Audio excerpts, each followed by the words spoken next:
ladies and mostly gentlemen, today we're going to talk about the Crucible of Storms mini raid, which is coming to the game in patch 8.1.5, and more specifically, we're going to check out the loot. Now I know you're thinking, why are we looking at the loot? That sounds really rubbish, but bear with me. Every item from this raid has a unique equip or on-use proc, which is pretty damn cool.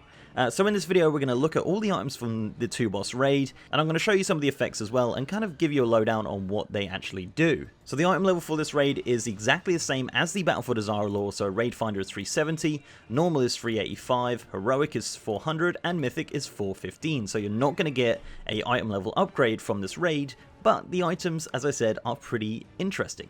So let's begin by looking at the first boss, which is the Restless Cabal, and the items that drop from this boss. So we have, first of all, the Pillar of the Drowned Cabal, and this is a two-handed staff with an on-use effect. And it says place a ward on a target for 1.5 minutes, and taking 52k damage in a single blow will consume the ward, healing the target for 53k. So this is actually a healing buff that you place on a player, and basically when they take a big hit, they get a bit of a heal. Obviously we're looking at the Mythic version right now. The numbers are obviously different for Normal, Heroic, and Raid Finder, obviously, and the numbers could change as well, because this is the VTR, so everything is subject to change, but I believe the effect is probably here to stay. Pretty cool. The staff is actually a unique model as well, looking really cool and voidy with those kind of tentacles sticking out the front of it there.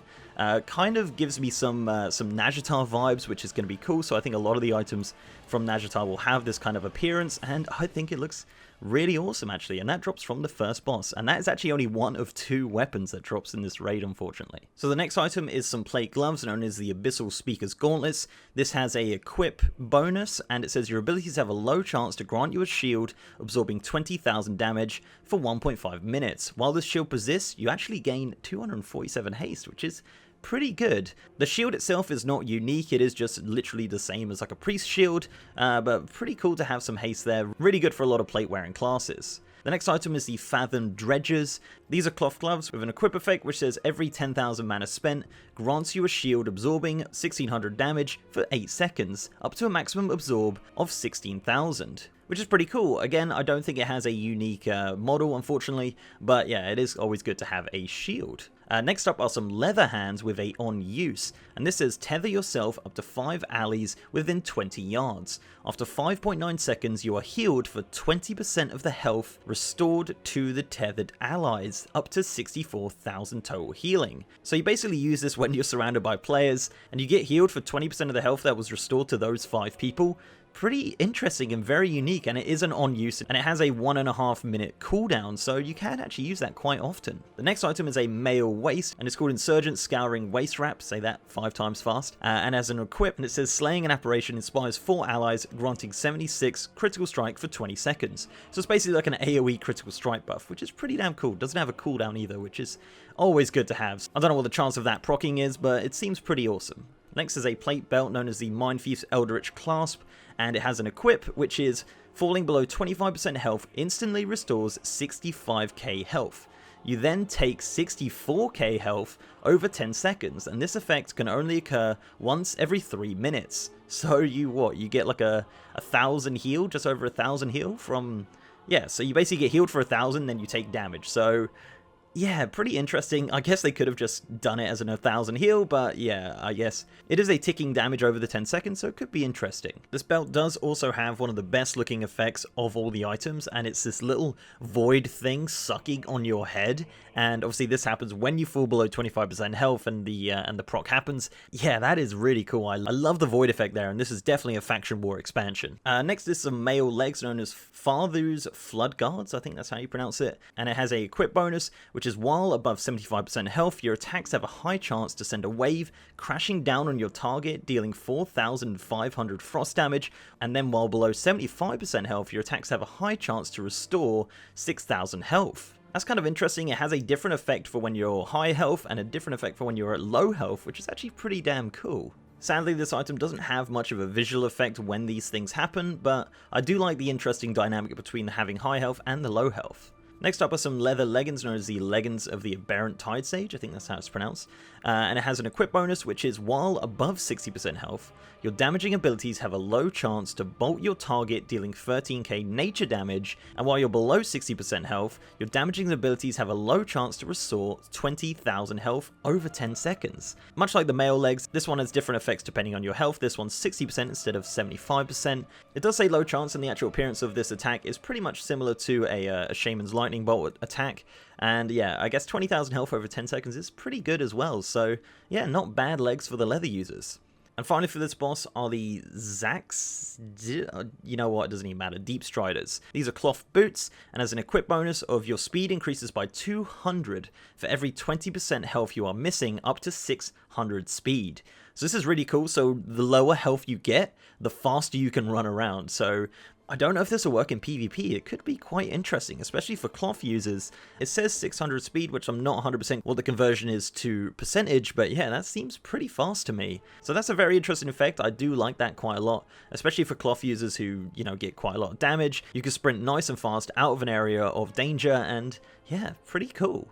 So next is Unat, Harbinger of the Void, and this is the last boss of the mini-raid, and he has several items to look for as well. So the first one is the other two-handed weapon that I mentioned, and this is a two-handed polearm, and this is called the Trident of the Deep Oceans, and has an equip effect, saying taking damage has a low chance to form a protective bubble around you for 30 seconds, that absorbs 25% of the incoming damage up to 47k. When the bubble bursts, it increases your primary stat by 218 for 45 seconds, stacking up to 3 times. Now this polearm is awesome, and I'm definitely going to want this on my warrior. The actual appearance of this effect is really cool. It's kind of like a watery bubble, and stacking your primary stat 218 up to 3 times is pretty damn good. Again, this is the mythic one, so obviously the numbers will change depending on what difficulty you do it on. So yeah, and it also has a unique appearance, which is this, which is pretty cool. Very voidy and Naga-like. Got that shell on the end there, looks really cool, and it is a unique appearance for this raid, which is pretty damn cool to actually see. If you're wondering about any of the appearances of the other stuff currently just has the appearance of the loot from Battle for Desire Lore. Don't know if that is final, but that's exactly what it looks like right now, which is why I'm not showing you. So that's kind of sad, but you know, it is subject to change. So next up are some leather hands known as the Grips of Forsaken Sanity, and these have an equip bonus, which is while above 90% health, your chances have a very high chance to deal an additional 2,700 shadow damage to you and your target. So when you're at high health, you actually take damage to yourself, and the target. So it's risk reward. If you want to hit the target for an extra 2,700 shadow damage, but you also will need some healing if you are wearing these mail gloves. Obviously, if you are below 90% health, it won't matter because it won't proc. But yeah, that's kind of interesting. I wonder if people will actually use that. I don't raid personally, so I don't really know if that's actually going to be worth it, and if that damage amount is even worth it either. It doesn't seem too high, but it depends how often it actually procs. Next are some plate legs known as the leg plates of the Unbound Anguish. These have an equip effect as well, which is if your target is lower health percentage than you, your damaging abilities have a high chance to sacrifice 1900 of your health to deal an additional 3,900 shadow damage. So again, much like the previous hands, this is taking your health and damaging the target, but it is damaging them for a hell of a lot more than you're getting hit for. And instead of a specific percent, it is literally if the target is lower health than you, then you're going to be hitting this. And this, chances are, this will probably be most of a fight, honestly. If you're in a raid boss encounter, most of the fight, the boss probably will be at a lower health percentage than you. So yeah, again, an interesting dynamic there. So the next ones are some cloth legs, and these are the Malformed Herald's leg wraps, and these have an on use. And this opens a fissure to the void beneath you for 12 seconds. Increasing your haste by 572, and moving out of this will cause it to collapse, dealing 36,000 shadow damage to you.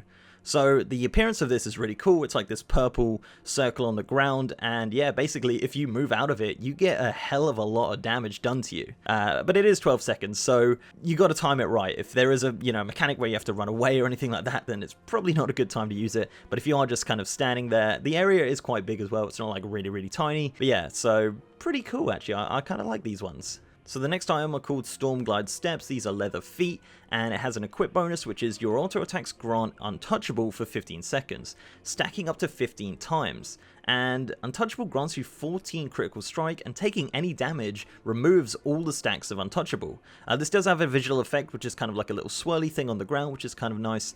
And yeah, I mean 15 times 14 is 210, so you have a chance of getting 210 critical strike, but obviously you've got to be wary of yourself, and if you take any damage it just removes all the stacks, and that is for 15 seconds. Now onto the final 4 trinkets, and these are probably the coolest loot from this raid. So the first one is called Harbinger's Insecrutable Will, and this has an equip effect which has your damaging abilities have a chance to launch an Oblivion Spear at your target, inflicting 14,000 shadow damage. On impact, the spear will shatter towards you and you'll be silenced for 1.5 seconds if struck. The visual effect of this trinket is incredible. It just kind of flies across the air, and then you get these purple void things coming out of it. Obviously you just have to avoid those. If you do hit those, you only get silenced for 0.5 seconds, so it's not really a long time. But yeah, really cool trinket. I really like the idea of the fact that it just fires the spear and then you've got to avoid it. It really keeps you on your toes with this one. The next one is the Idol of Indiscriminate Consumption. This has a on-use effect, which feeds on 7 allies or enemies within 15 yards, devouring up to 11,000 health from each, and you are healed for 200% of the damage dealt. So this is interesting how it uses allies and enemies within 15 yards, so could be interesting dynamic where you sacrifice some of your raid team or some of your dungeon team or anyone around you for health. Yeah, I'm not too sure on this one. It's kind of interesting. Next is the Lurker's Insidious Gift, and I personally think this is one of the best ones on here, and I really don't think they've ever done anything like this in World of Warcraft, especially with items. So the way this works is it's basically risk reward. So you basically put the trinket on, use the on use, and what happens is you have a buff and a debuff. Now the debuff is hurting you, and it will constantly be hurting you until you click the trinket again, but you'll also gain a buff for 30 seconds, which will increase your mastery, and this can actually kill you. So if you leave it on, it probably will end up killing you, but to stop it, you just got to click the trinket again, and it has a 2-minute cooldown. So if you need a quick boost in mastery and you're getting enough heals, it's probably a good time to use it, but it is an interesting dynamic. Like I said with a lot of these items on here, I think it definitely will add a little bit of thought to your rotation and when to use it and things like that. The current cosmetic appearance of it is not really much, to be honest, but it's definitely one of the more interesting trinkets from this raid. And the final item is the Void Stone, and this has a non-use, which enshrouds a friendly target in darkness for 12 seconds, absorbing the next 106k damage or healing. So yeah, that's pretty interesting. The coolest part about this one is the visual side of it. It's kind of a dark and voidy bubble, which I really like. And it's a pretty damn good bubble, but yeah, you can't heal or take damage during the bubble. It is only 12 seconds though, and it has a 2-minute cooldown. So that is pretty much it, guys. I know there isn't that many items, but there was a lot to go through. So let me know down below what you think of these items. Obviously, they are subject to change. As I said, on the PTR, everything is subject to change. So yeah, let me know what you think. Let me know if you think any of these seem really overpowered or any of them that you really want. I'd love to know what you guys think. So before I go, let's give a massive shout out to my amazing patrons, YouTube channel members, and Twitch subs. You guys are awesome. If you'd like to support the channel in any of those ways, links are down below. So leave a like on this video, guys, if you liked it, and subscribe if you haven't. We've also got a partner Discord channel with over 3,000 members and a merch store over on Streamlabs. And I'm also now streaming on twitch.tv/MrGM if you want to check me out on stream. We're doing a lot of PTR content, checking out these items, doing all this stuff for the videos. And yeah, so twitch.tv/MrGM. And with that, guys, I'll see you next time.